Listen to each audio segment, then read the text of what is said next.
Olá, boa noite. Tudo bem? Eu fiz uma postagem agora aqui no meu Instagram sobre os segredos, as técnicas de estudo e de interpretação das escrituras. Muitas pessoas têm me perguntado, e qual é o diferencial de entendimento das escrituras utilizando essas técnicas, esses métodos para a interpretação das escrituras?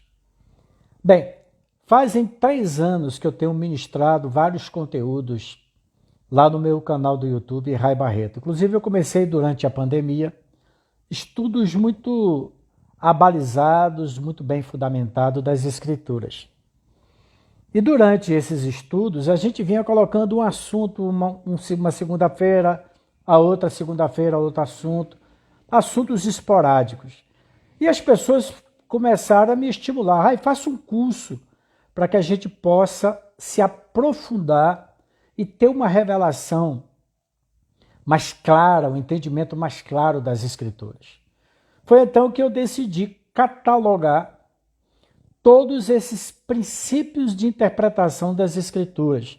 São princípios, métodos, gêneros literários, formas que os semitas, o povo hebreu, desenvolve a sua escrita. Então, durante essa cultura milenar dos hebreus, ele tem um método de raciocínio, um método de escrita, que está em todos os livros da Bíblia, de Gênesis a Apocalipse. Né? Eu quero aí as pessoas falando, mas que interessante. Então explica para a gente alguns desses métodos. Lá no nosso curso, a gente tem um segundo módulo, que significa princípios e métodos para compreensão das escrituras. Eu dou 13 princípios. Você não precisa do grego, não precisa de entendimento de hebraico, é só a nossa Bíblia, na versão Almeida Revista Atualizada, a nossa Bíblia em português já traz muita revelação, muito entendimento, caso a gente entenda esses princípios, essas técnicas de narrativas de escrita e venhamos a identificá-las nos textos da Bíblia. Ok? Então, se nós entendermos essas técnicas, esses métodos que os judeus utilizaram para escrever a Bíblia, o nosso entendimento das Escrituras vão se abrir muito. Então, eu tive que criar um curso numa plataforma, na Hotmart, que é uma das maiores plataformas do mundo, do Brasil, da América Latina e do mundo, para ter um curso online. Hoje nós já temos mais de 250 aulas. O nosso entendimento dos evangelhos amplia de uma forma extraordinária. Eu vou aproveitar hoje e deixar aqui no meu Instagram, eu vou fazer e compartilhar com vocês aqui, rapidamente, o esboço do Evangelho segundo Mateus. Então, se você está assistindo essa live aqui, Silvandira, né, a Amanda, pega a sua Bíblia, abre no Evangelho de Mateus, pega a sua Bíblia na versão Almeida Revista Atualizada, que é a mais utilizada, tá? Então pegue sua Bíblia, que eu vou mostrar na prática como o entendimento desses princípios e métodos de composição das Escrituras, utilizada pelos judeus, pelo povo hebreu, pelo povo semita. Se você entender esses princípios, você vai ter um entendimento das Escrituras extraordinário, como eu estou tendo nesses últimos 6 anos, que eu comecei a estudar, me aprofundar e identificar esse método literário, essa técnica de escrita nos livros da Bíblia. No nosso curso estamos começando com o Novo Testamento, já estudamos por que 4 evangelhos, por que não 1? Não bastava 1, mas por que 4? Depois tem o segundo módulo, princípios e métodos para compreender as Escrituras. Porque se nós não entendermos esses princípios e métodos, a gente não vai entender profundamente os evangelhos, tá? Já estudamos Mateus, Marcos e João. Já estamos começando Lucas. Então, abra sua Bíblia.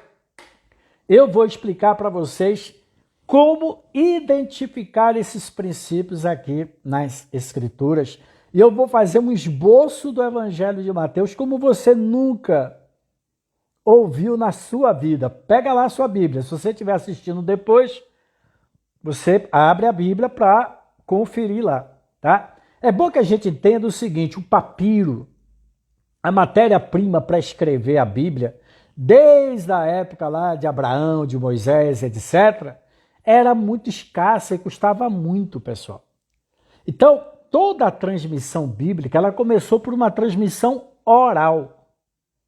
Jesus ensinava na beira do mar, no campo, na montanha, dentro de uma sinagoga, andando pelo caminho, tá? Então, ele tinha uma forma de explicar muito didática e muito, preste atenção nessa expressão, métrica. Para quê? Para que as pessoas ouvissem, memorizassem, para meditar e descobrir os segredos do reino de Deus. Ok? Vamos ver aqui. Estão todos aí, a Dira, a Amanda Mello, o Gustavo. Abra sua Bíblia aí, Mateus. Eu vou dar uma aula de Mateus para vocês. Como vocês nunca entenderam o Evangelho de Mateus.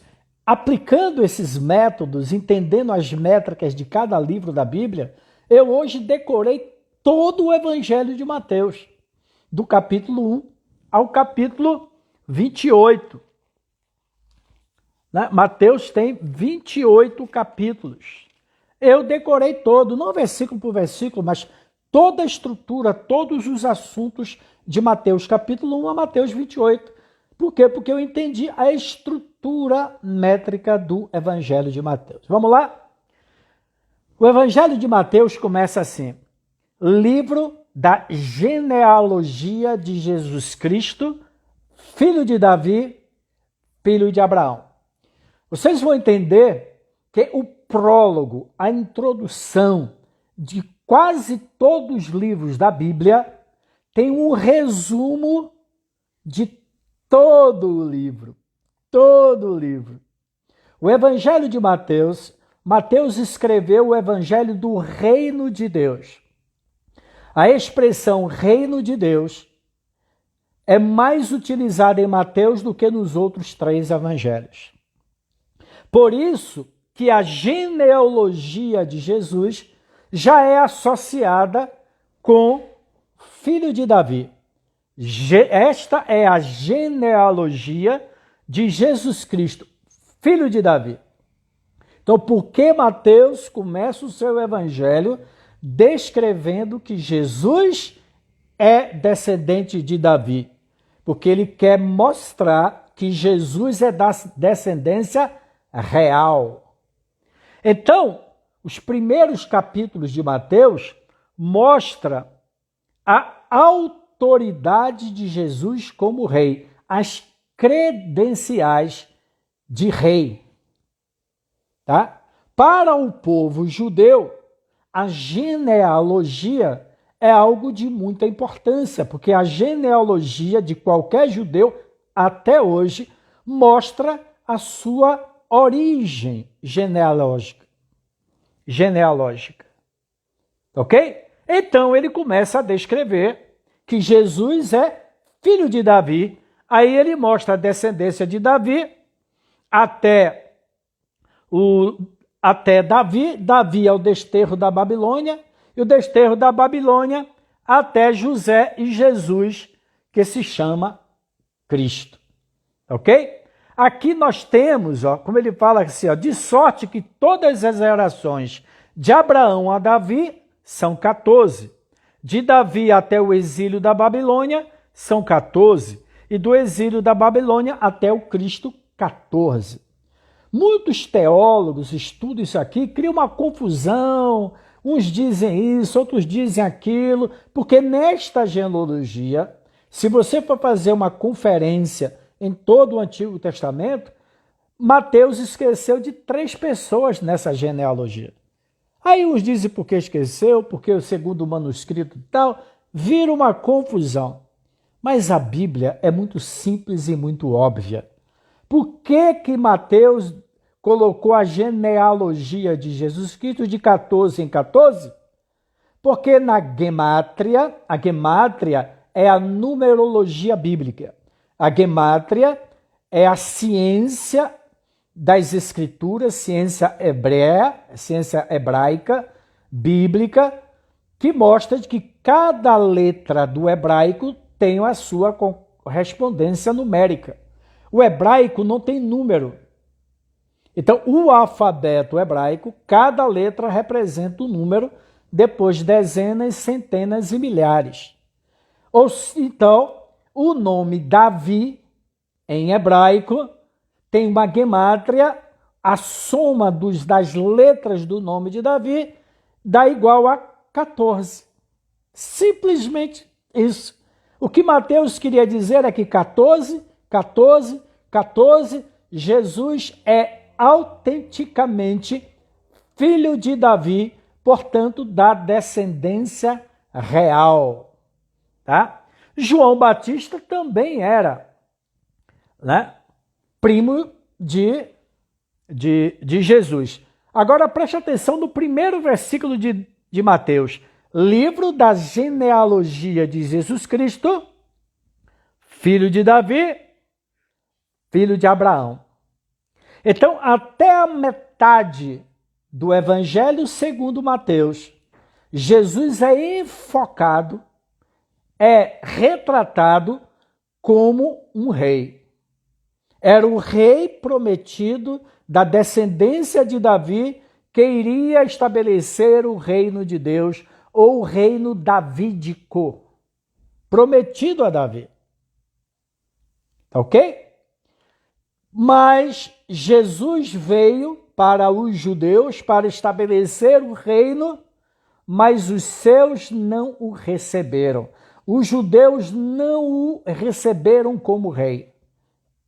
Então, a partir de um certo capítulo de Mateus, Mateus começa a mostrar que Jesus não é só filho de Davi, ele é filho de Abraão.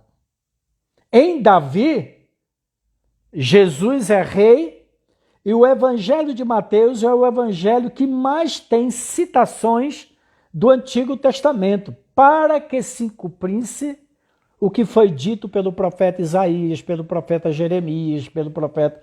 É o livro que mais cita as promessas messiânicas do Antigo Testamento. Tá? Principalmente as promessas referentes ao Messias prometido, o ungido, o descendente de Davi. Agora, Jesus veio para os judeus, mas os seus não o reconheceu. A partir de um certo ponto do Evangelho de Mateus, Jesus agora é filho de Abraão. Como filho de Davi, ele veio para os judeus. Como filho de Abraão, em ti, Abraão, serão benditas todas as famílias da terra. Por isso que o Evangelho segundo Mateus acaba com a grande comissão. Toda autoridade me foi dada nos céus e na terra. Ide, portanto, e fazei discípulos de todas as nações. Então, Jesus é o filho prometido de Davi, ele é rei, mas ele é salvador não só de judeus, ele é salvador de todas as nações. Entendeu? Porque o primeiro versículo de Mateus começa assim: esta é a genealogia de Jesus Cristo, filho de Davi, ele é rei, mas ele é filho de Abraão, ele também veio abençoar todas as nações. Ele veio para os gentios também, ok? Então, do capítulo 1 de Mateus, o Mateus começa a enfatizar as credenciais do rei. Primeiro, a genealogia, que era muito importante. A genealogia de Mateus é diferente da genealogia de Lucas, por exemplo. Lucas, ele vai de trás para frente. Ele vai de Jesus, José, ele vai até Adão, e Adão, filho de Deus. Porque para Lucas, Jesus é o segundo Adão, que veio restaurar aquilo que havia se perdido em Adão. Jesus é o homem perfeito, é o segundo Adão. Deu para perceber a diferença da genealogia de Jesus em Mateus e a genealogia de Jesus em Lucas? Já o Evangelho de João mostra, no princípio era o Verbo. O Verbo estava com Deus e o Verbo era Deus. O Evangelho de João é um outro princípio. Cristo vem recriar a humanidade. Por isso que o primeiro milagre de Jesus Cristo, no Evangelho de João, foi o milagre que aconteceu no casamento. O pecado entrou por um casal, e o primeiro milagre que Jesus Cristo fez, em João capítulo 2, foi a transformação da água no vinho numa boda em Caná da Galileia. O pecado entrou por um casal, em Gênesis, e Jesus transformou água em vinho, trazendo para o casamento, para a espécie humana, para um novo casal representativo de Adão e Eva, a alegria do vinho. E o vinho também é símbolo do novo pacto, do seu sangue, e também é símbolo do Espírito Santo. Ok? Então vamos lá, seguindo Mateus aqui. Todo rei, quando ele vinha estabelecer o seu reino, ou vinha visitar uma província, ele mandava um arauto para preparar o caminho do rei. Então, tem o nascimento de Jesus rapidamente. No capítulo 3, nós temos a pregação de João Batista. Quer dizer, o rei envia o arauto, o profeta, para preparar o coração do povo para o rei e para as boas novas do seu reino. Tá bom? Depois Jesus é tentado, né? Ele vence o maligno, tá? Aqui, a tentação de Jesus no deserto, a sós, Jesus e o diabo, existe um princípio veterotestamentário, que é o princípio da representatividade legal. O que é a representatividade legal? Jesus tinha, como ele estava trazendo o reino de Deus a essa terra, ele tinha que vencer o príncipe desse mundo. Então, a tentação de Jesus é uma batalha espiritual entre os dois reis. O novo rei que veio estabelecer o seu reino, e ele destrói pela palavra Satanás, que era o príncipe desse mundo. E ele veio nos resgatar do império das trevas, dominado por Satanás, é um império é o domínio pela força, para o reino do Filho do seu amor. Então existe um princípio veterotestamentário, um princípio de guerra espiritual, de confronto espiritual, de batalha espiritual, que é o princípio da representatividade legal. Aonde que você vê esse princípio? Você vê esse princípio na tentação de Jesus, em paralelo ao confronto de Golias e Davi.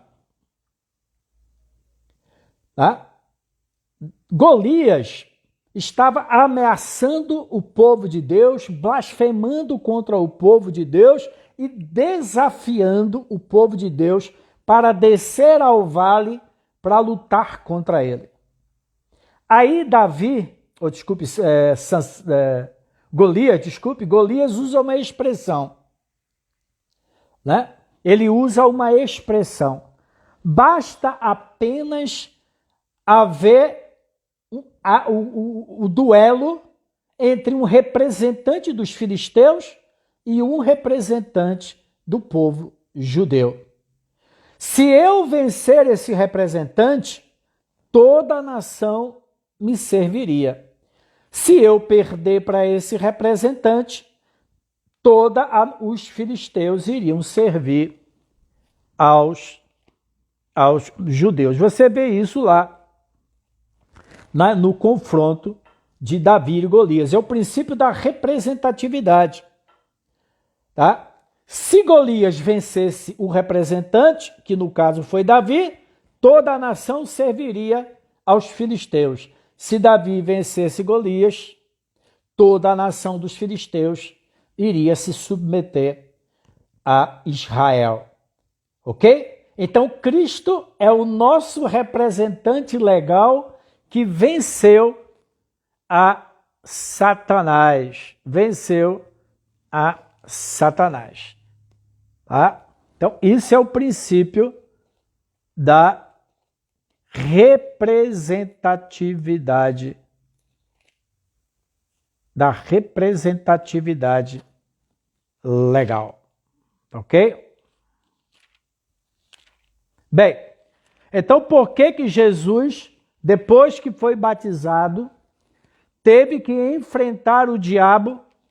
Porque ele veio vencer o maligno. Então, em Cristo, como ele venceu o diabo, no princípio da representatividade legal da batalha, do duelo, um representante legal dos filisteus e um representante legal dos judeus. Jesus foi o nosso representante legal. Então, em Cristo, nós somos mais do que vencedores, porque ele venceu o diabo, a morte e o pecado. Ok? Então, hoje, quando eu vou lutar contra o diabo, eu luto em nome de Jesus Cristo. Porque Jesus já derrotou o príncipe desse mundo, já derrotou o príncipe desse mundo. Tá? Bem, vamos continuar aqui, ó. O desafio de Golias. 1 Samuel 17, versículo 8, fala o que eu comentei com vocês. Parou, clamou às tropas de Israel e disse-lhe: para que saís, formando-vos em linha de batalha? Não sou eu filisteu, e vós, servos de Saul? Escolhei entre vós um homem que desça contra mim. Se ele puder pelejar comigo e me ferir, seremos vossos servos. Porém, se eu o vencer e o ferir, sereis nossos servos e nos servireis. Disse mais o filisteus: hoje afronto as tropas de Israel. Então, isso aqui é o princípio do combate representativo. Então, Cristo nos representou na vitória contra Satanás. Em Cristo, nós somos mais do que vencedores contra o diabo. Em Cristo, também nos representou na cruz. Cristo nos representou na ressurreição. Então, em Cristo, nós temos toda a autoridade sobre principados, potestades e demônios. Em Cristo, nós temos a vida e a ressurreição. Ok? Bem, então, seguindo a lógica do Evangelho de Mateus, existe um princípio. Abra sua Bíblia. Se você não abrir sua Bíblia agora, abra depois, tá ok? Existe uma técnica literária de escrita semítica hebreia de 3 fatores. Observe aqui Mateus 4:23. fala assim: Jesus prega por toda a Galiléia e cura muitos enfermos, tá ok? Você vai entender a métrica. Eu já expliquei para vocês o capítulo 1 até o capítulo 4 de Mateus. A genealogia, o nascimento, por que João Batista teve que vir antes do rei, preparando o coração como um arauto. Depois eu expliquei como tem o princípio da representatividade na batalha dos gladiadores, Jesus e Satanás. Então Cristo já tirou legalmente o domínio de Satanás nesta terra. Como Satanás perdeu no deserto pela palavra, então Cristo ali assumiu a autoridade sobre a terra. É como Jesus fala quando ele perdoou aquele paralítico: para que sabais que o Filho do Homem tem sobre a terra autoridade para perdoar pecados. Então Cristo legalmente estava trazendo o seu reino dos céus e colonizando esta terra. Quando um rei vai dominar uma outra região, quando o príncipe deste mundo precisava ser julgado e vencido, daí a grande importância do princípio da representatividade de Jesus Cristo sendo tentado no deserto, tá ok? Bem, Mateus 4, 23 tem um outro princípio de composição, de escrita hebraica. É o princípio dos 3 pontos. Tá? Quando você identifica isso, é fantástico. Olha aqui, ó. Percorria Jesus toda a Galileia, ensinando na sinagoga, ponto 1, ensinou. Pregando o evangelho do reino, 2 pontos, e curando toda sorte de doenças e enfermidades. Ensinando, pregando e curando. E a sua fama correu por toda a Síria. Trouxeram-se então todos os doentes, acometidos de várias enfermidades, etc, etc, etc. Aqui tem um princípio de escrita hebraica ou semítica de 3 pontos. Jesus ensinava, Jesus pregava e Jesus curava ou libertava, ok? Agora você vai ver que toda a Bíblia ela tem versículos, palavras, expressões que se repetem. É chamado princípio do paralelismo. Ok? Abra aí sua Bíblia em Mateus 9, 35. Olha que coisa interessante. 9, 35. Vou abrir aqui na minha Bíblia. 9, 35. E percorria Jesus todas as cidades e povoados, ensinando nas sinagogas, pregando o evangelho do reino e curando toda sorte de doenças e enfermidades. Deu para entender que o versículo 4, 23, Jesus percorria toda a Galileia, ensinando, pregando e curando. No versículo 9, 35, ele encerra, demarca, pontua um bloco de informações.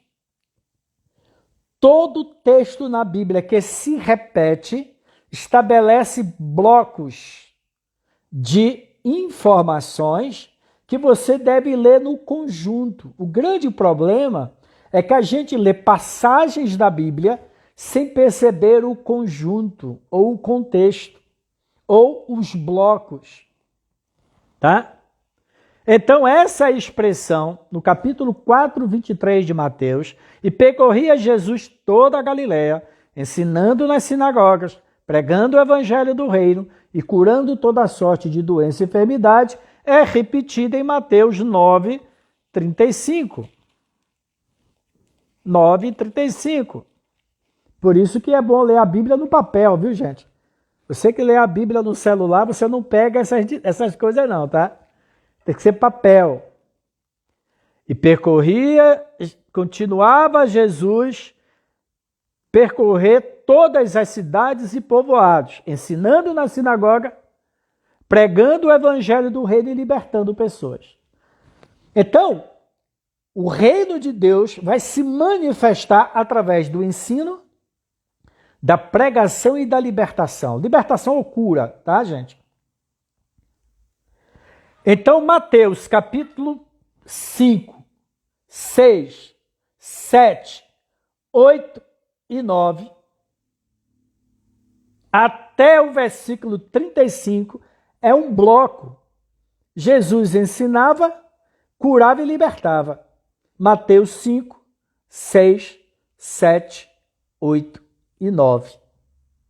Jesus estava manifestando o seu reino. Como que o reino de Deus vai vir? Primeiro, o evangelho mostra de que ele é da descendência de Davi, as credenciais do rei. Depois ele manda o arauto para preparar o caminho. Depois ele vence o príncipe desse mundo.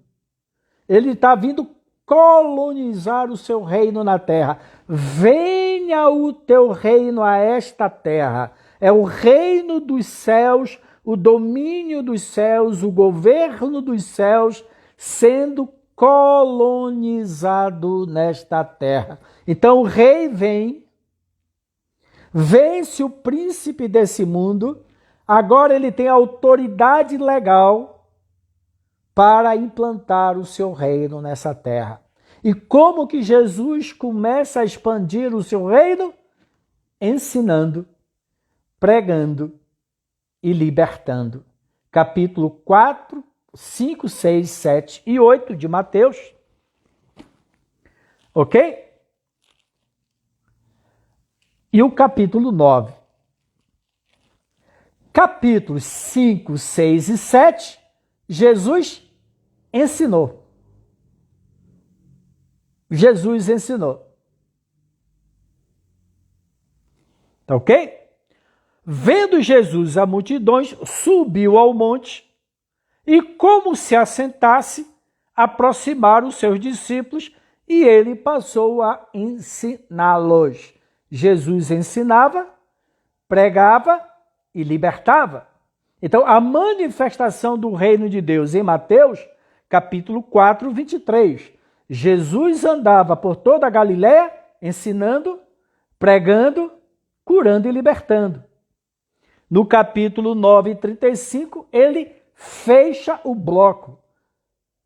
Jesus ensinava, pregava, curava e libertava. Isso é o princípio literário de 3 pontos. É o princípio de escrita judaico, hebreu, semítico. Então, o capítulo 4, 23 até o capítulo 9, 35, você vai ver Jesus ensinando, capítulos 5, 6 e 7, Sermão do Monte. Como é que acaba o capítulo 7 do Sermão do Monte? Versículo 28. Quando Jesus acabou de proferir estas coisas, estavam as multidões maravilhadas da sua doutrina, porque ele as ensinava como quem tem autoridade e não como os escribas. Então, o primeiro ponto, ensino. Beleza? Por que que Jesus senta no monte? Porque em Mateus, Jesus, como rei, é um novo legislador. Assim como Moisés escreveu 5 livros, Gênesis, Êxodo, Levítico, Número, Deuteronômio, o Pentateuco, o Evangelho segundo Mateus, contém Mateus, o levita, né, acostumado a fazer resumos, tá? Cobrador de impostos, ele registrou 5 discursos de Jesus. Assim como Moisés legislou a lei do Antigo Testamento, Jesus em Mateus traz os 5 ensinamentos que são 5 pilares do reino de Deus. Os 5 discursos, ensinamentos em blocos de Jesus, registrados por Mateus no seu evangelho, são 5 blocos de ensinamentos fundamentais, colunas para o estabelecimento do reino de Deus nesta terra. Eu vou mostrar para vocês quais são os 5 blocos, ou chamados 5 discursos de Jesus registrados em Mateus. O primeiro discurso, o Sermão do Monte. O que é que o Sermão do Monte quis ensinar? Ele quis tirar a religião da aparência. Quando deres esmola, ouviste o que foi dito. Eu, porém, vos digo, quando orardes, não queira aparecer, mas entra no teu quarto. Quando deres esmola, quando jejuardes, não queira mostrar aparência religiosa conforme os fariseus, os escribas e a lei. Eu, porém, vos digo. Então, Jesus traz no Sermão do Monte a qualidade de espírito, de coração, uma vivência espiritual do reino de Deus, que começa no nosso espírito. Então, Jesus quebra no Sermão do Monte toda a aparência religiosa. Por isso que a bem-aventurança é bem-aventurados os humildes de espírito. O que importa para Jesus não é o que o homem vê, mas o que Deus enxerga. Quando orardes, não useis de vãs repetições, nem palavras bonitas, mas entra no teu quarto. Ele está falando o quê? De uma vivência de relacionamento com Deus, ok? Então, qual é o primeiro discurso de Jesus? O Sermão do Monte. O primeiro bloco está em Mateus 4. Decore esse versículo 4, 23 e 9, 35. Jesus ensinava nas sinagogas, pregava o evangelho do reino, curava e libertava. O ensinamento está no capítulo 5, 6 e 7. O capítulo 8 e o capítulo 9 de Mateus contém 10 curas e milagres. 10 curas e milagres. Pode contar. Você vai decorar. Dentre as 10 curas, que começa pelo paralítico e acaba com a cura de 2 cegos, no capítulo 9, entre as 10 curas ou libertações, existe cura de 3 mulheres. Por que 3 mulheres? Tudo tem um significado, gente. Das 10 curas, 3 eram de 3 mulheres. Então, o capítulo 8 e o capítulo 9, Jesus prega e liberta. E chama discípulos. Ele chama discípulos, à medida que ele vai pregando, curando, ele vai convocando discípulos. Quais são essas 3 mulheres? Você precisa entender por que Mateus botou dentro das 10 curas a cura de 3 mulheres. Ele curou a sogra de Pedro, que estava febril. Jesus foi hospedado na casa de Pedro. A casa de Pedro era uma hospedaria lá em Cafarnaum. Era uma espécie de hotel, onde muitas pessoas iam ali para Cafarnaum para comprar peixes, inclusive para fazer óleo de peixe, que era feito na região de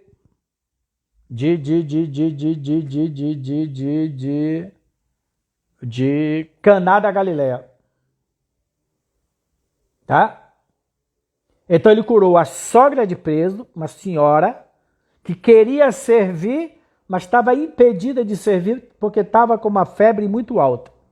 Depois ele curou uma segunda mulher, Uma mulher que há 12 anos tinha uma hemorragia de sangue. Depois ele curou uma menina de 12 anos de idade que estava para morrer, a filha de Jairo. Então ele curou uma idosa que estava com febre e estava impedida de servir ao Senhor. Depois que Jesus curou a sogra de Pedro, ela passou a servir ao Senhor. Curou uma mulher que estava em pleno período fértil, mas não podia ter filho porque tinha hemorragia. Ela devia ter um mioma, alguma coisa no útero, alguma coisa assim. E curou uma menina com 12 anos de idade que estava para morrer. Por que Mateus coloca, mais uma vez, três mulheres? Medite nesses paralelos. É um princípio de interpretação bíblica. Paralelismo, contraste. Mateus quer contrastar a história de 3 mulheres. Quem deveria estar doente era a menina e estava para morrer. Quem deveria morrer era a idosa e estava com febre. Era a menina que era para estar com febre e era a idosa que era para morrer. E uma mulher, em pleno período fértil, estava com 12 anos com hemorragia sem poder ficar fecunda e se multiplicar. Então isso aqui significa que é o mundo de ponta cabeça, que Satanás inverteu os valores deste mundo. A idosa era para estar mais perto da morte, mas foi a criança que estava para morrer. E a mulher fértil não podia ter filho. É o mundo de ponta cabeça. Jesus veio desfazer as obras do diabo. Ok? Então, Mateus capítulo 8 e capítulo 9, você encontra 10 curas, libertações de Jesus. Tá ok? E aí encerra o primeiro bloco de informações no capítulo 8, como eu falei, capítulo 9, percorria Jesus ensinando na sinagoga, pregando o evangelho do reino e curando toda sorte de doenças e enfermidades. Existe uma diferença bíblica entre doença e enfermidade. Doença, segundo a Bíblia, é uma doença de causa natural, orgânica. Por exemplo, eu tenho um problema de audição, isso aqui é uma doença hereditária.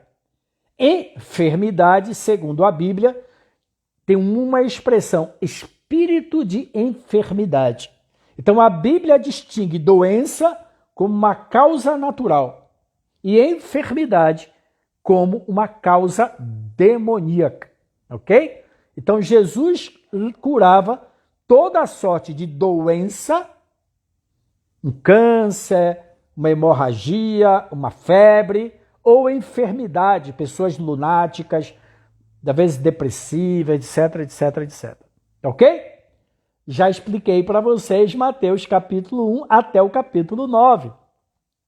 No capítulo 10 vem o segundo discurso de Jesus, a escolha dos 12 apóstolos.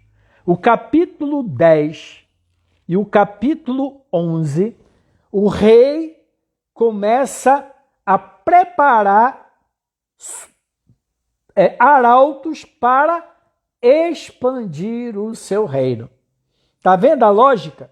A genealogia do rei, Mateus capítulo 1, João Batista, aquele que vai preparar o caminho do rei, a tentação de Jesus, ele vence o príncipe desse mundo, o princípio da representatividade legal em um duelo. Eu citei Davi e Golias. Depois Jesus começa a expandir o seu reino, ensinando, pregando, libertando e curando. Ele estabelece os princípios do reino de Deus, o Sermão do Monte. Assim como Moisés subiu no monte para trazer os princípios que regiam a nação de Israel, Jesus subiu no monte e estabeleceu os princípios que vão reger o seu reino. Jesus é o novo legislador. Ok? Acabou o capítulo 9. O capítulo 10 é o segundo discurso de Jesus Cristo. Mateus escreve 5 discursos, 5 princípios, fundamentos para a expansão do reino de Deus na terra. Primeiro, o ensinamento do reino, a pregação e a libertação. Segundo, Jesus chama os discípulos e traz as admoestações, as instruções, os estímulos, as dificuldades e as recomendações. Capítulo 10. No capítulo 11, ele treina os seus discípulos, ele leva os seus discípulos a pregar nas cidades deles e também na sua cidade. Jesus prega nas cidades, Jesus enviado, Jesus dá testemunho de João, ai das cidades impenitentes, e Jesus é rejeitado, tanto na cidade dos seus discípulos, como na sua própria cidade. Tá? Capítulo 10 e 11. Ok?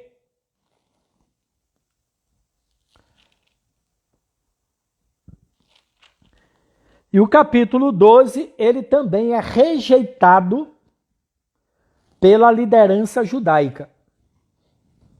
Então isso aqui está falando o quê? Toda vez que nós formos sair como representantes de Jesus Cristo, ele já nos admoestou, ele já nos estimulou, tá? E já deixou bem claro que não vai ser fácil ser o seu discípulo, ser os seus apóstolos e serem propagadores do seu reino. Porque nós vamos receber oposições, principalmente daqueles mais próximos de nós. Ok? Bem, então você tem ali a rejeição dos habitantes da cidade dos discípulos, dos parentes de Jesus, e você também tem a rejeição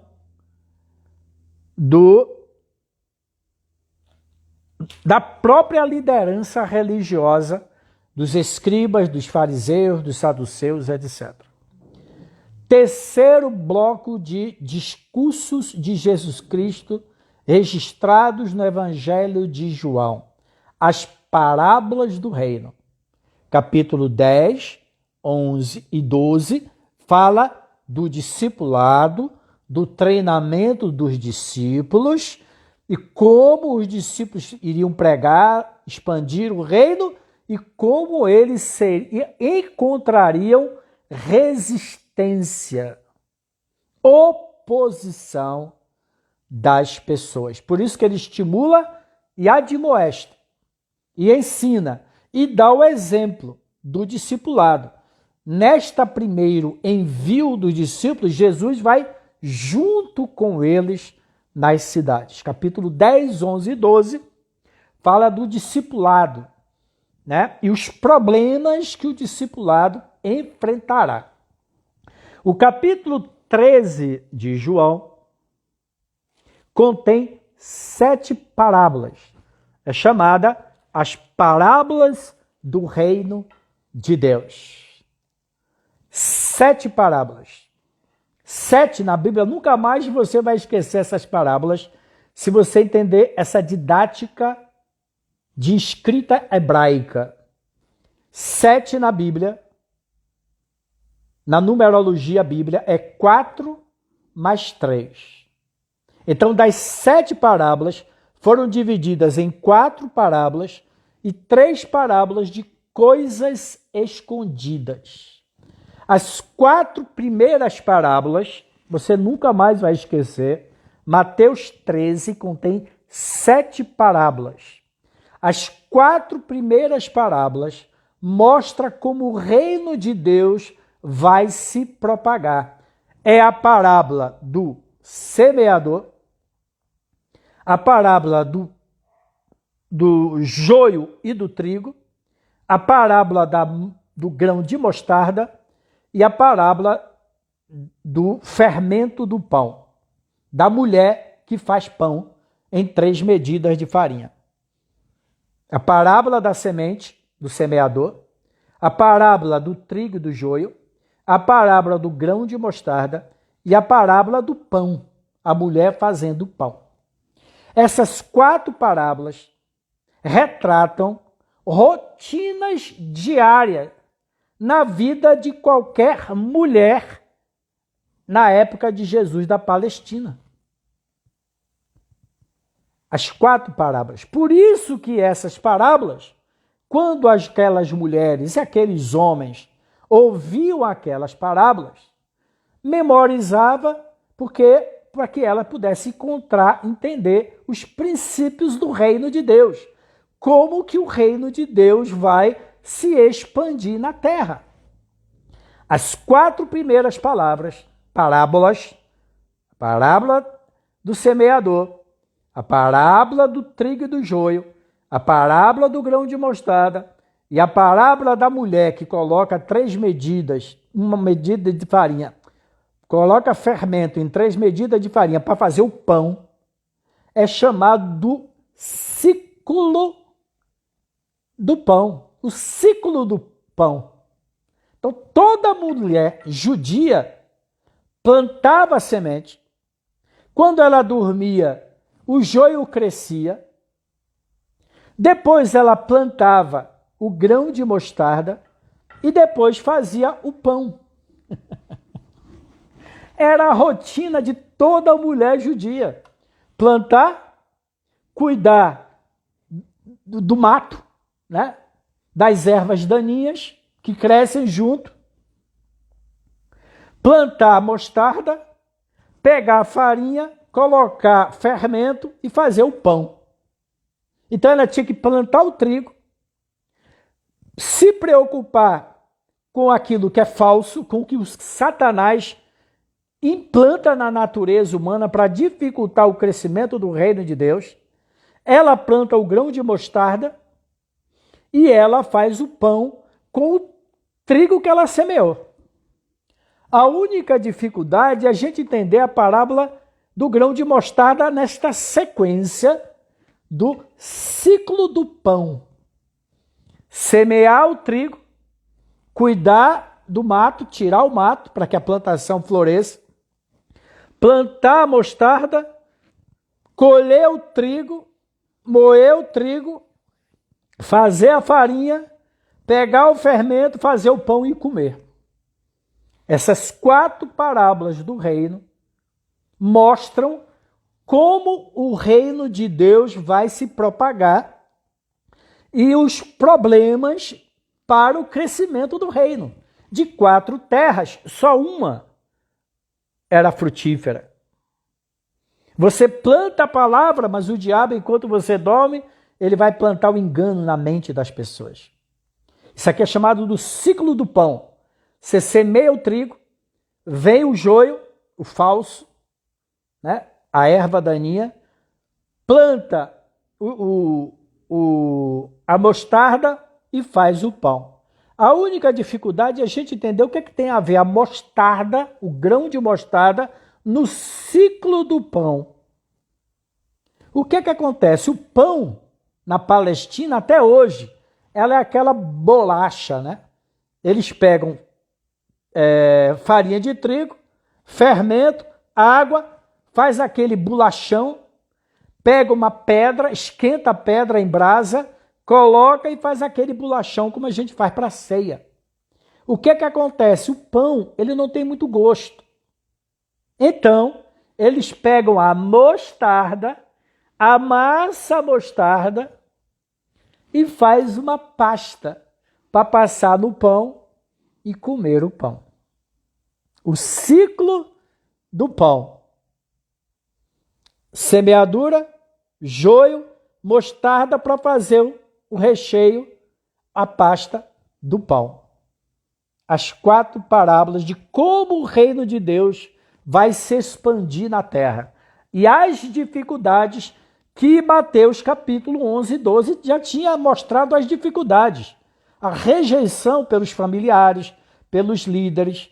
Então Jesus estava dizendo no seu terceiro discurso, qual é o primeiro discurso de Jesus? Primeiro discurso, o Sermão do Monte, capítulo 5, 6 e 7. O segundo discurso, capítulo 10, 11 e 12, o discipulado.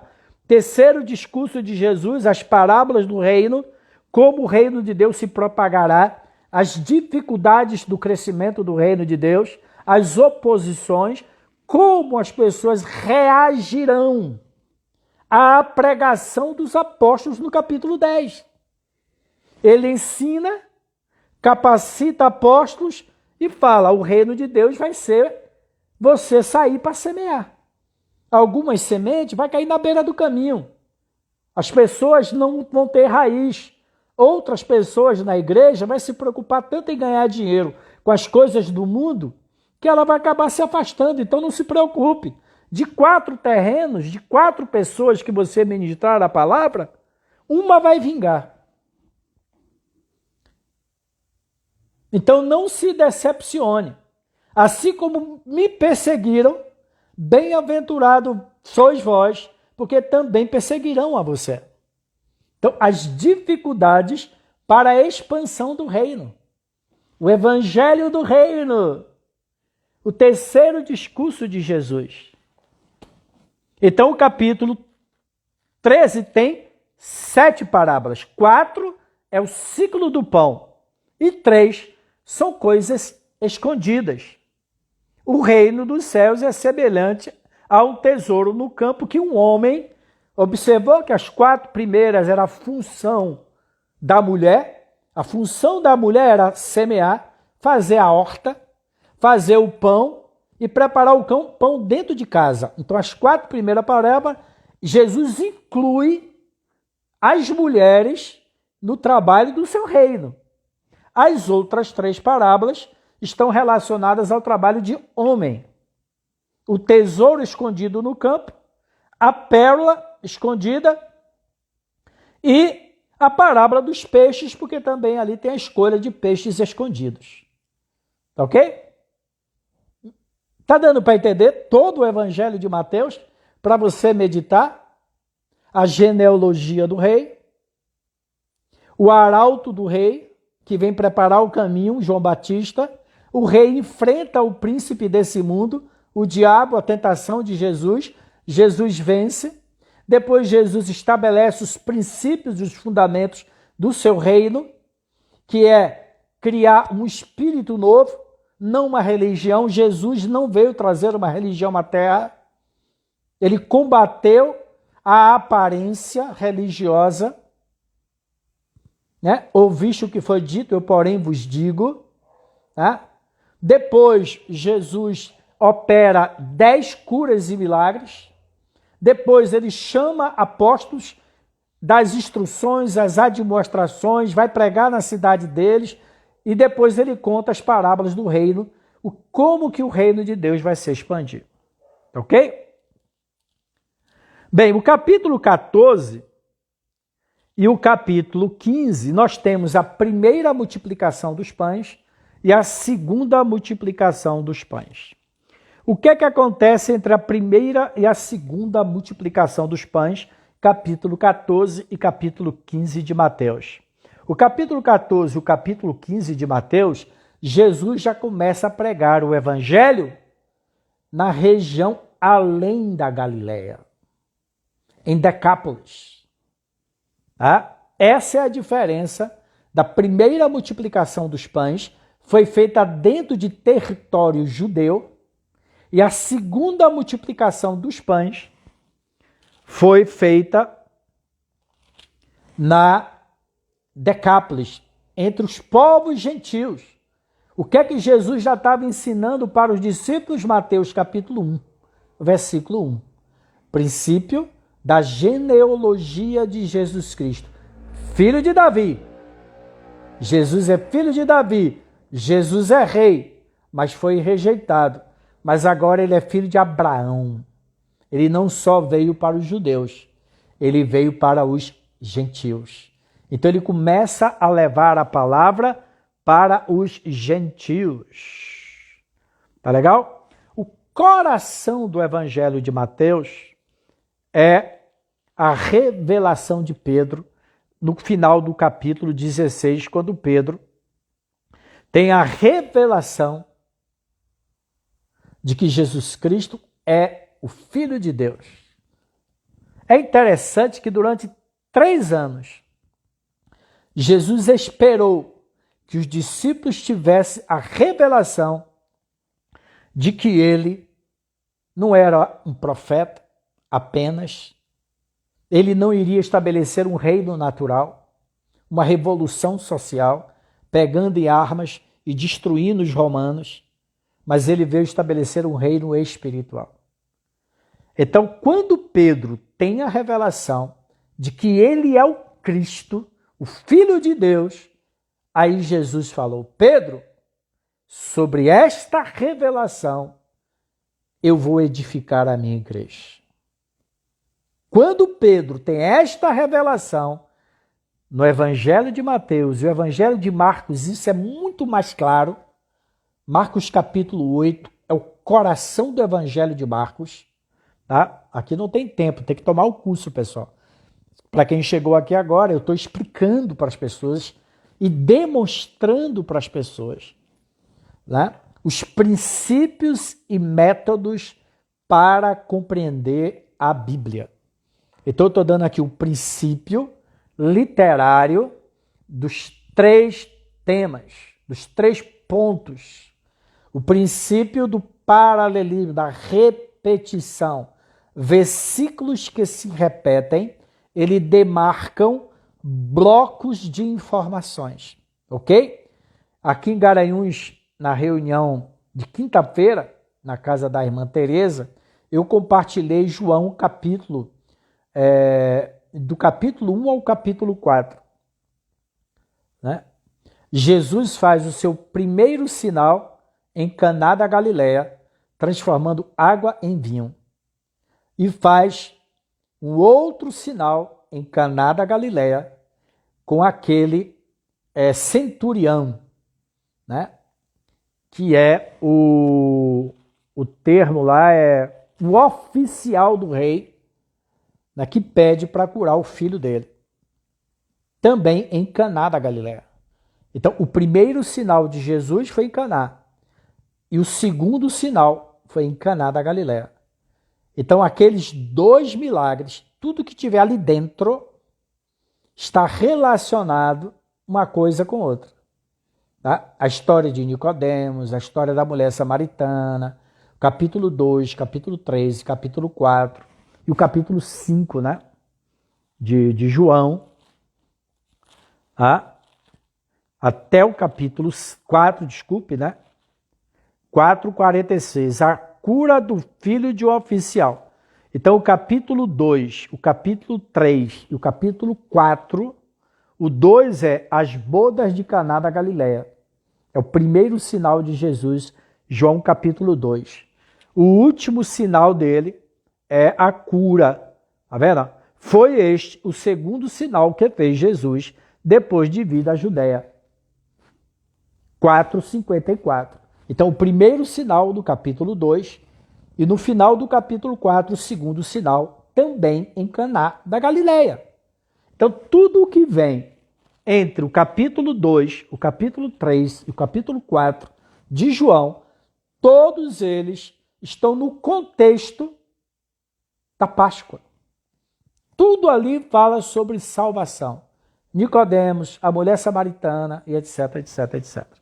Então, toda vez que você vê na Bíblia versículos que se repetem, textos que se repetem, esses textos demarcam blocos de ensinamentos que estão interligados. Assista minhas lives aqui, que eu mostro a ligação entre a história de Nicodemos e a história da mulher samaritana. Vamos encerrar Mateus, acho que já está bom, né? Então, qual é o primeiro discurso de Jesus em Mateus, Sermão do Monte? Segundo discurso, ele chama os discípulos, é o discipulado. O discipulado é a forma sucessora de continuidade de propagação do reino de Deus.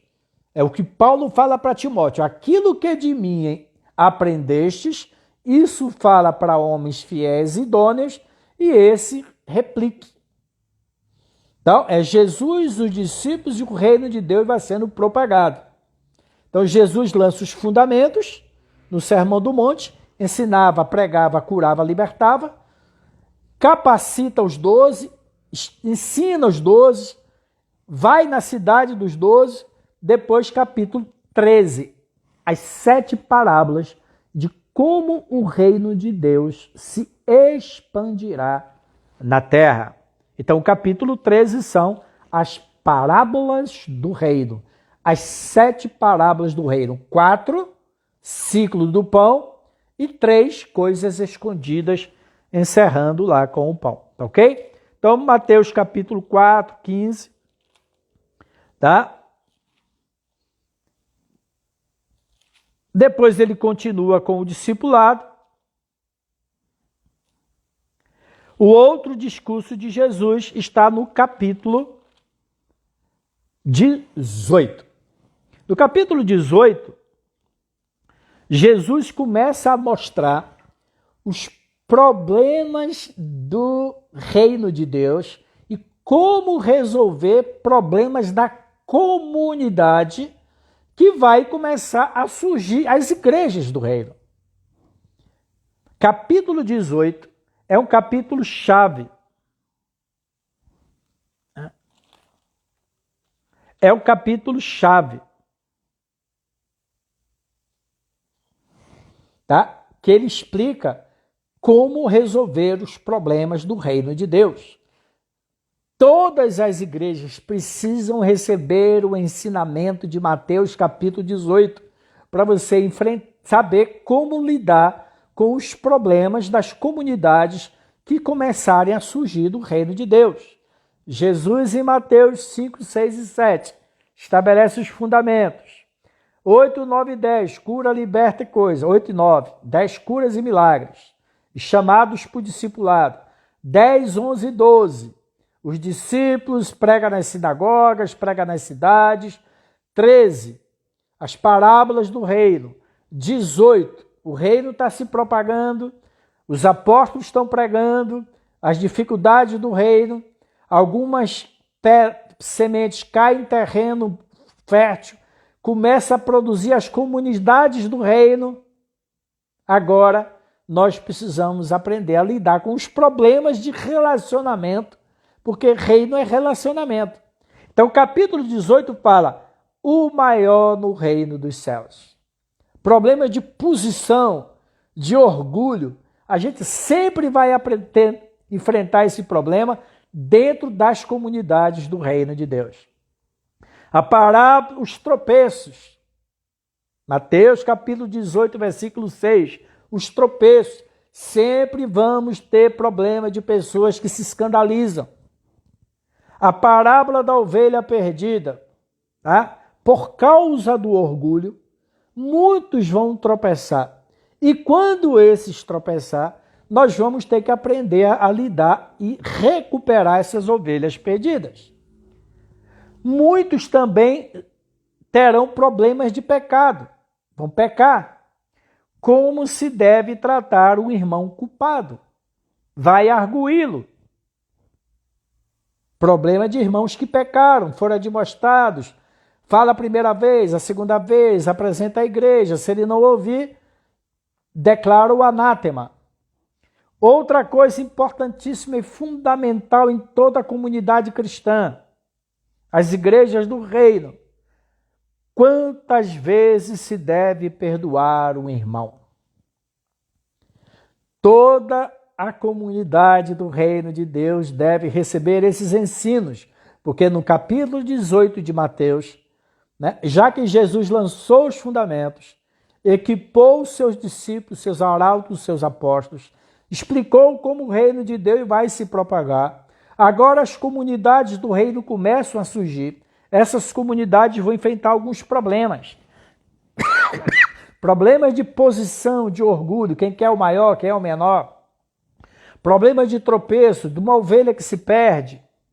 Como se deve tratar um irmão que foi pego em tropeço, em pecado, etc.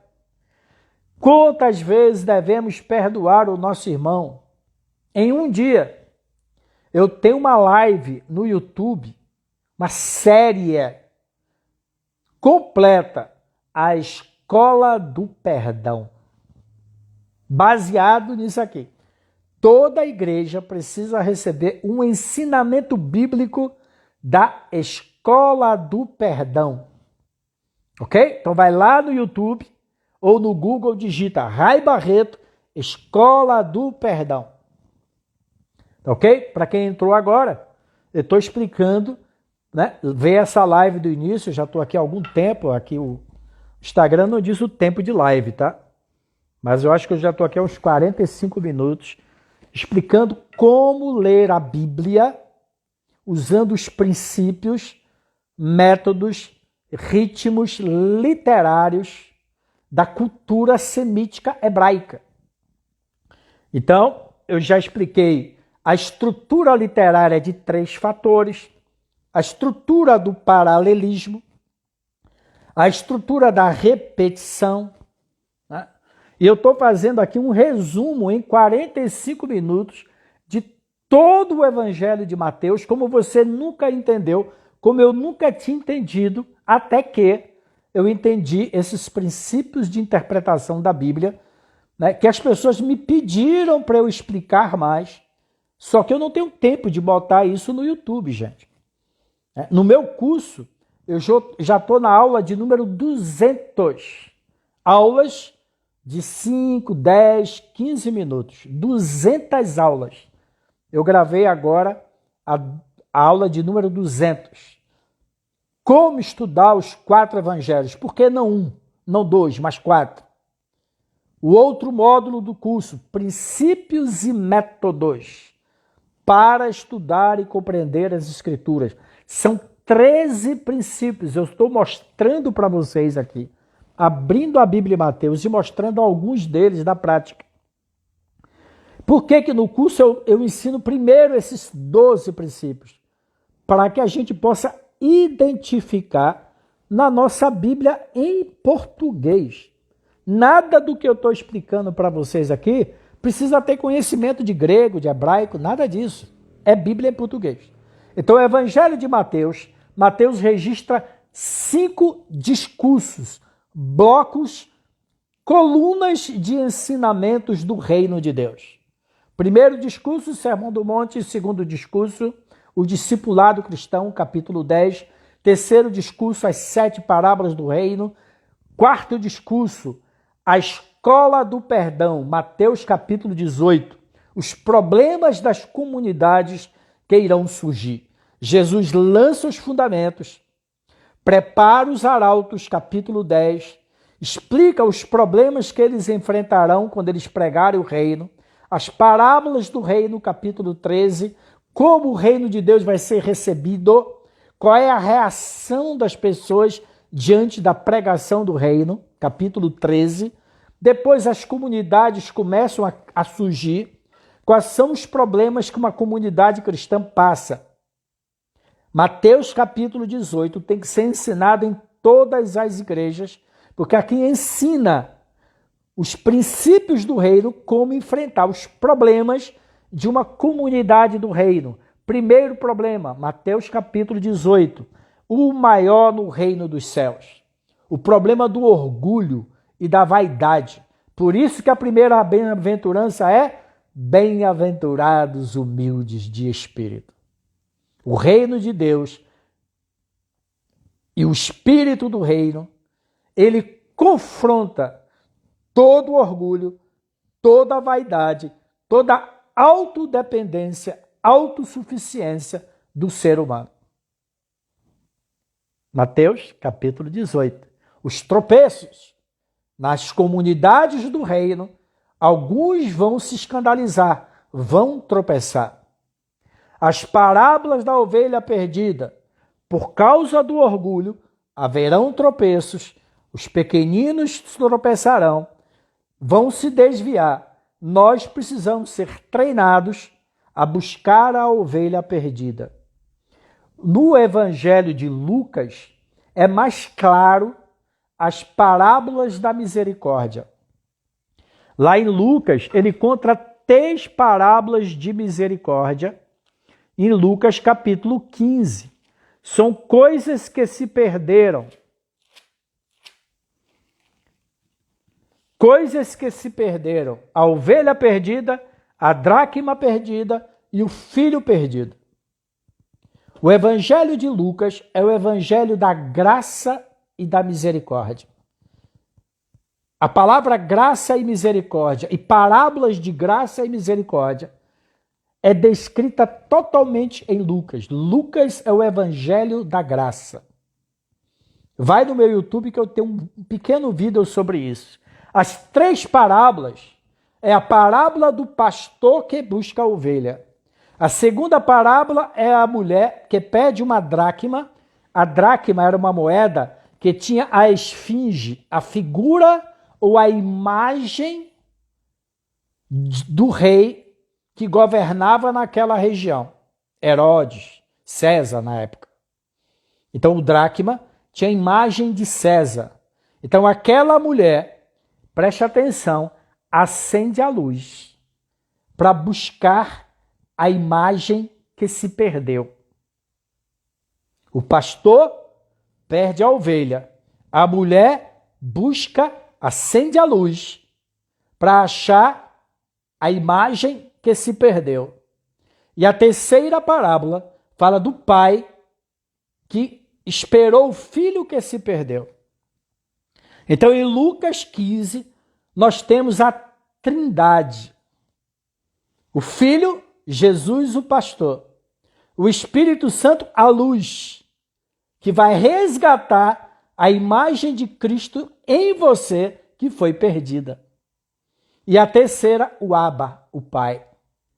Então, nas 3 parábolas, nós temos o pastor, Jesus, a luz que ilumina a noite para resgatar a imagem de Cristo que nós perdemos em Adão. O Espírito Santo. E nós temos o Pai. Por que 3 parábolas? Método, princípio literário de escrita, de pensamento, de ensinamento judaico, semítico, cultura semítica. Toda a Bíblia ela é métrica. Se você entender esses princípios, você vai entender a Bíblia como nunca você entendeu. Vamos acabar, João? Então, toda a igreja cristã do reino precisa tomar uma aula de Mateus 18. Os problemas que a comunidade enfrenta. A escola do perdão. 4 discursos de Jesus. Olha como o evangelho de Mateus é completo. Qual é o último discurso de Jesus? O último bloco de ensinamentos de Jesus? Mateus capítulo 23, 24 e 25. O sermão profético de Jesus. O sermão profético de Jesus você só entende se entender o princípio literário de escrita judia de 3 pontos. 3 pontos. Jesus ensinava, pregava e curava. 3 pontos. A parábola do pastor, a parábola do Espírito Santo, da luz que resgata a imagem e a parábola do pai que perdeu o filho. 3 pontos. Ok? 3 pontos. Como é que você vai entender Mateus 3, 24? Versículo 3, 24, 3. No Monte das Oliveiras, achava-se Jesus assentado, quando se aproximaram dele os seus discípulos, em particular, e lhe pediram 3 perguntas. Dize-nos, quando sucederá essas coisas? Que sinal haverá da sua parousia e da consumação dos séculos? 3 perguntas, 3 perguntas, 3 perguntas, 3 respostas. Mateus 23, 24 e 25 é o sermão profético de Jesus, onde Jesus faz um resumo de tudo o que vai acontecer na nossa era até a sua parúcia. Então, o Evangelho de Mateus é o evangelho mais didático, mais cronológico e é o evangelho mais completo sobre o reino de Deus. Mateus registrou 5 discursos de Jesus que fala desde a fundação do seu reino, Sermão do Monte, capítulos 5, 6 e 7, como ele vai chamar arautos para expandir o seu reino, Mateus capítulo 10 e 11, o discipulado cristão, o chamado dos apóstolos, o treinamento dos apóstolos, como o reino de Deus vai se propagar, Mateus capítulo 13, as 7 parábolas do reino, as dificuldades da comunidade cristã e o sermão profético até o final dos tempos. Eu acabei de fazer, em 45 minutos, o resumo de Mateus, capítulo 1 ao capítulo 28. Depois Jesus vai para Jerusalém, morre e ressuscita. Ok, pessoal? Então eu estou fazendo toda essa explicação porque eu fiz um post hoje explicando que todos os livros da Bíblia foram escritos utilizando-se métodos de escrita, princípios e métodos de escrita e de composição literária, que envolve paralelismo, repetições, métricas. Todo o livro de Apocalipse foi escrito baseado no paralelismo hebraico. Versículos que se repetem, trombetas e flagelos são paralelos. O maior problema de 90% dos estudos do livro de Apocalipse é que ele acha que trombeta se refere a uma coisa e flagelo se refere a outra coisa. E não é. Todo o livro de Apocalipse ele é feito com versículos paralelos. Todo. Ok? O evangelho de Lucas, gente, é o evangelho todo métrico. Todo métrico. Eu gostaria muito, hoje, entendendo esses princípios, não é de hoje, né? Já faz uns 6 anos que eu venho estudando, eu aprendi com alguns ministérios, né? Lá da Ásia, peguei um pouquinho aqui, outro pouquinho ali, alguma coisa eu aprendi no seminário, alguns livros, e eu vinha juntando estas coisas, essas peças do quebra-cabeça, e eu organizei todas elas no meu curso de estudo bíblico com revelação. Você quer estudar a Bíblia, como eu que não tenho memória, mas hoje eu já decorei Mateus capítulo 1 ao capítulo 28. Não versículo por versículo, mas toda a didática do Evangelho de Mateus e o que cada capítulo significa dentro do livro. A mesma coisa o Evangelho de Marcos, a mesma coisa o Evangelho de Lucas, o Evangelho da Graça e da Misericórdia, e o Evangelho de João, o Evangelho dos 7 sinais. Todo o livro de João, os ensinamentos de Jesus, os milagres, tudo está condensado em 7 festas bíblicas. 7 festas bíblicas. Se você identificar, Jesus participa de 3 Páscoas no Evangelho de João. Na realidade, são 4 Páscoas. Porque antes da última Páscoa, quando ele foi crucificado, ele teve uma Páscoa pessoal com os seus discípulos, quando ele fez o lava-pés, fez a ceia, antes da festa da Páscoa judaica. Por isso que no Evangelho de João fala assim, né? Estava acontecendo uma Páscoa dos judeus. João tem essa pequena expressão. Se você pegar o capítulo 2 de João, Deixa eu abrir aqui só para você entender essa. É uma chave disso aqui. Ó. João capítulo 2,13 fala assim, ó, estando próximo a Páscoa dos judeus. Porque João escreveu um livro no ano 100 depois de Cristo. E naquela época, no ano 100, 95% da igreja era composta de gentios, não de judeus. Então ele explica que era uma festa dos judeus. Tá? Então Jesus celebra 3 Páscoas, mais uma Páscoa particular, 4. Depois ele participa de uma festa que a Bíblia não diz qual é o nome dessa festa. No capítulo 5, passadas essas coisas, havia uma festa judaica.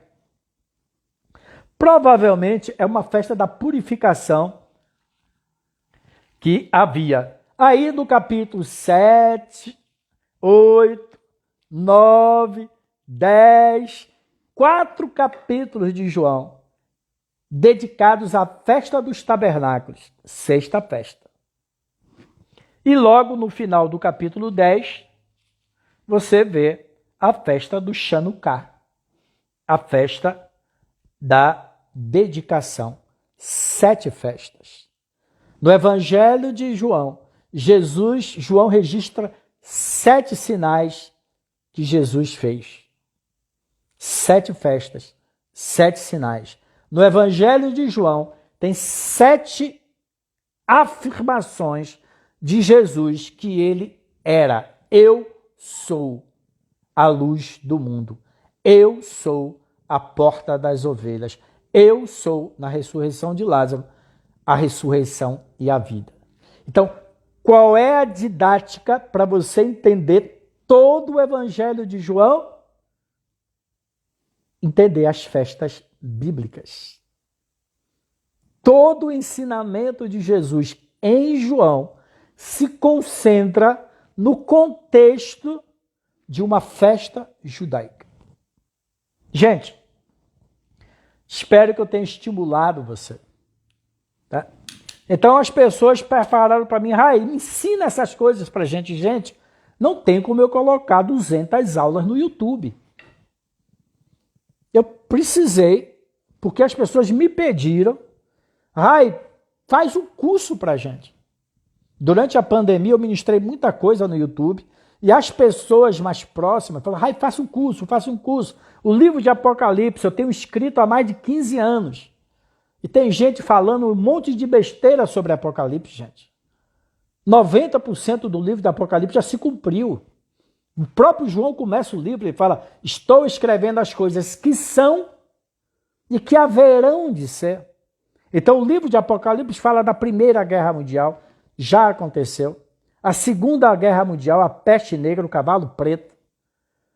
Né? E hoje o livro de Apocalipse está falando do grande conflito entre os demônios e espíritos que vêm do Oriente para invadir o Ocidente. A Bíblia fala que o rio Eufrates vai secar e haverá invasão de espíritos e demônios vindo do Oriente para o Ocidente. Então, o rio Eufrates está associado em Gênesis com a origem da civilização.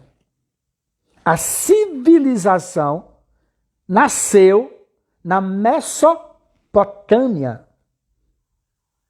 Do Éden saía 4 rios. 2 deles existem até hoje, Tigre e Eufrates. E na região entre o Tigre e Eufrates, na Mesopotâmia, entre rios, a palavra Mesopotâmia significa entre rios. Ali foi criada a primeira civilização, Babel. E dali Deus tirou Abraão. Então o rio Eufrates, em Gênesis, está associado ao nascimento das civilizações e das nações.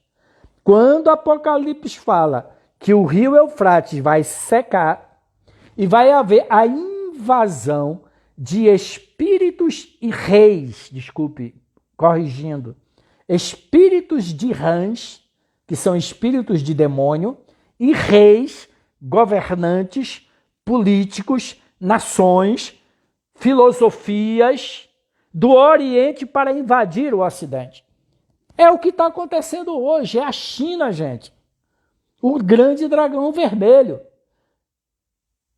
O comunismo, a China, liderada pela China, está financiando o comunismo no mundo todo, o grande dragão vermelho, para destruir a nossa cultura judaica cristã.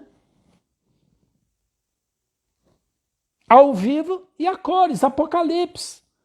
Demônios, religiões, doutrinas, ensinamentos da reencarnação, do espiritismo, do monoteísmo, antissemitismo, anticristianismo. Espíritos de rãs e de reis, de demônios, doutrinas demoníacas, ensinamentos demoníacos que vieram de origem babilônica, gente. Então, no livro de Apocalipse, eu tenho um apêndice explicando as doutrinas. Sempre houve polarização no mundo, gente. O Oriente contra o Ocidente. E a divisão é o rio Eufrates. É claro que, diante de toda essa batalha que está acontecendo hoje, liderada pelo grande dragão vermelho, a China comunista, financiando o comunismo, comprando terras, colocando vírus para quebrar a economia e comprar países que estão quebrados, como a Grécia, a Argentina, querem fazer isso na América Latina. Ou você acha que esse vírus não foi proposital, ou você continua sendo ingênuo? Toda vez que a inflação da China começa a subir, sai um vírus de lá, cara. Dos laboratórios de Wuhan. Ou você acha que foi o acaso? E a mídia comprada, a OMS comprada, tudo infiltrada? Ou vocês não vão abrir os olhos ainda? Que nós estamos na batalha das eras. Qual é o sinal da besta? Tem gente achando que é chip, ó. Chip, cara. Ele vai botar a marca aqui, ó, na sua mente, a maneira de pensar. Ele está moldando a maneira de pensar através da mídia, da comunicação. O sinal da besta na mente das pessoas. E a maneira que você pensa é a maneira que você age. O sinal na mão. Pensar e agir. Pensar e agir. Pensar e agir. Deus falou, colocarei a minha lei na tua mente e na tua mão. Era figurativo. Então eles estão dominando a cultura, a filosofia, a religião, a arte, a música, a política. Eles vêm se filtrando. Meu pai já me falava isso desde a década de 70. Enquanto a gente estava dentro das igrejas só louvando a Deus, esperando o céu e não o reino, os caras estavam trabalhando enquanto a gente dormia. Deus abençoe. Então eu fiz o estudo bíblico com revelação. Nós vamos estudar os 4 evangelhos, livro de Atos, livro de Apocalipse, os Salmos, Provérbios. Vai aqui no link da bio, tem lá toda a programação do meu curso para o primeiro ano. Eu quero deixar um legado, gente. Um legado. Eu quero estudar todo o Novo Testamento. O ano que vem já vamos começar Atos, Romanos, Coríntios, tudo com a revelação do reino de Deus. E alguns livros do Antigo Testamento que eu acho prioritário. Daniel, Ezequiel, porque tem muito a ver com os nossos dias, ok? Então, finalizando, eu estou explicando para vocês o que são esses métodos e princípios para compreender as Escrituras. Que Deus te abençoe. Eu gostaria muito que você encurtasse o tempo, porque aquilo que eu já aprendi há 40 anos de estudo da Bíblia já está condensado no estudo bíblico com revelação. Tem o link da bio aqui, curso.raibarreto.com.br. Nós já estamos com 50 alunos, tem pessoas das nossas comunidades e pessoas de fora. Tá? 20% são pessoas que me conheceram pela internet e cada vez mais pessoas que não são. Eu não fiz esse curso para pessoas da minha comunidade. Eu gostaria muito que pessoas da minha comunidade, né, das nossas igrejas, participassem desse curso, porque você vai estudar a Bíblia com a revelação do reino de Deus. Não vai ter que reaprender muita coisa. Né? Ok? Então Deus te abençoe. Até uma próxima oportunidade.